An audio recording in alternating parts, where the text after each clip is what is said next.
when you start thinking about a film which has this kind of plot, immediately you'd start thinking perhaps of something like The Big Short. In fact, actually, in terms of its style and tone, this begins like a kind of overcranked version of broadcast news and then segues into something like network.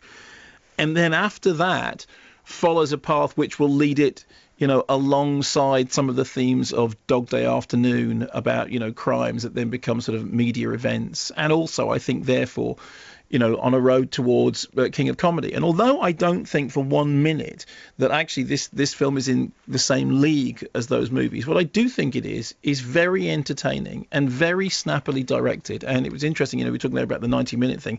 It is actually a perfect 90-minute thriller with comedic elements. There is such a word as dramedy. It has been used quite a lot. It's not a word that I like, but it is definitely a word which is in parlance.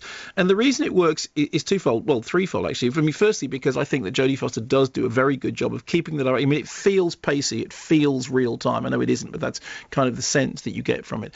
Secondly, I mean, George Clooney is a charismatic performer who does very well at playing this smarmy character who's, she said at the beginning, he's kind of lost. He doesn't really know what he's doing. But what he does know is that he's charismatic. He's annoying. He's full of himself. He's, one of those. He's a blowhard. What a good word that is. Exactly. A word that we don't really use here. So I'm not going to use it. But yes, that's exactly. He's a blowhard. That's how he's described. I'm going to say it all the time now. But in that equation, when he's on screen, it's an awfully big ask for Jack O'Connell to do as well as he does. And I think Jack O'Connell is brilliant. If you look at Jack O'Connell in things like 71, you look at him in Startup, I mean, he is an electrifying screen presence.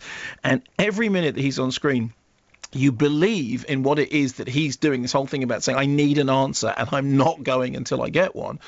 And the chemistry between him and George Clooney with this kind of strange third leg, which is that Julia Roberts, who's the producer, ends up virtually directing the crisis, which is why I say, Network is something which is sort of lurking in the background of all this. And inevitably, the plot starts to test credulity in its third act. You reckon? No. Just a little? Yeah, but what's impressive is that up until that point, I thought it was actually doing pretty well.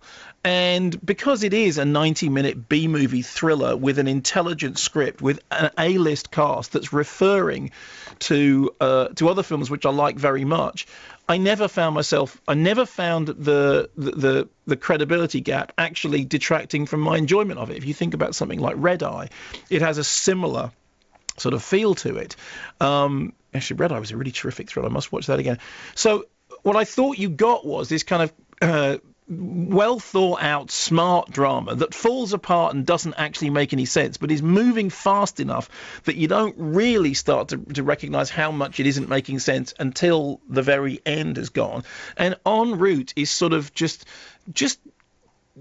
nodding towards larger themes, and it's not really about economic collapse. What it's really about is about television and the media and the manipulation of the media and the way in which something can become a media event. And particularly because of that running time thing, and because it really sort of belts along like that, and because Jack O'Connell is such a mesmerising presence, actually I bought into it. I enjoyed it. I mean, yes, there are things that are wrong with it and make no sense, but I was never bored. I loved the performances, particularly Jack O'Connell, and I thought that Jodie Foster did a sort of crisp, cracking job of just cutting to the chase and directing the heck out of it. I agree with all of that, except that it wasn't tense, I don't think. It was all of those things, but not particularly tense, would you say? I thought it was tenser than you think.